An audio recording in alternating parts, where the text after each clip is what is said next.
How do you see 2024, if we stay in the United States, play out? What will we see more in the open, and what will be the energy of that year, generally speaking? I mean, to me, 2024 and the end of it is a culmination. Having read the Q drops, for me, the earliest Q drops were the last on the timeline. So this is again, me being intuitive. I've always felt those first Q drops were talking about the autumn and the late autumn, early winter of 2024. And then they moved backwards. I think it was an inversion.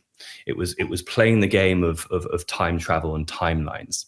So astrologically, Pluto leaves Capricorn in December 2024.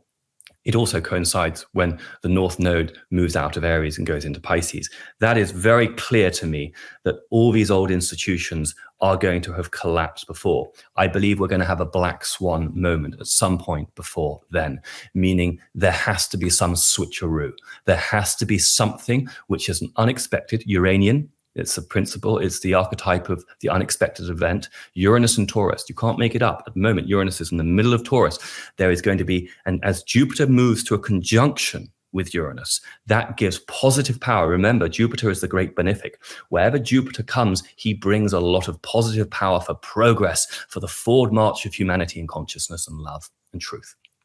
We are going to see that play out in every way at some point. I can't tell you when. No one can. Because at the end of the day, timelines are fluid, but it has to play out by the end of 2024. Because if it doesn't, we all get frog marched into that new world order, which we do not want, and we will not have. The Great Awakening started for me in 2016, clearly. It actually started before that. But for most of us, the awakening process started from 2016 onwards. Of course, the David Icks have been doing it since the 80s. They're in a very remarkable position and a unique position.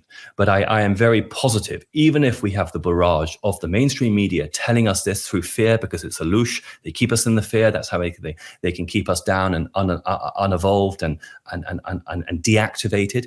I do believe it's coming, and we just have to keep doing the inner work and listening to ourselves, get much better at our own intuition, eat as well as we can, drink as well as we can. I'm talking good fluids, structured water, breathe in as much fresh air, get connected to nature, feet on the ground, barefoot, all these protocols, which we all know about.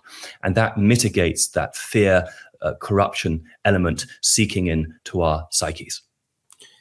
Whew. That was quite a lot, George. A lot to take in, a lot to digest. I mean, all of the things you say are the things that we talk about. We hopefully inspiring people that they go on their own journey.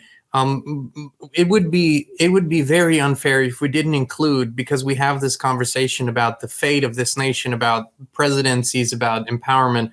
If we didn't include another contender for the office of president, with a not stellar past in many ways, but a very stellar past in other ways, right? Again, a polarizing figure, if you will, Robert Kennedy Jr., someone who's stepping out and basically, I asked a question months ago, is he going to be the person who's going to red pill the Democrats like Trump did for the right, the Republican, the conservative side?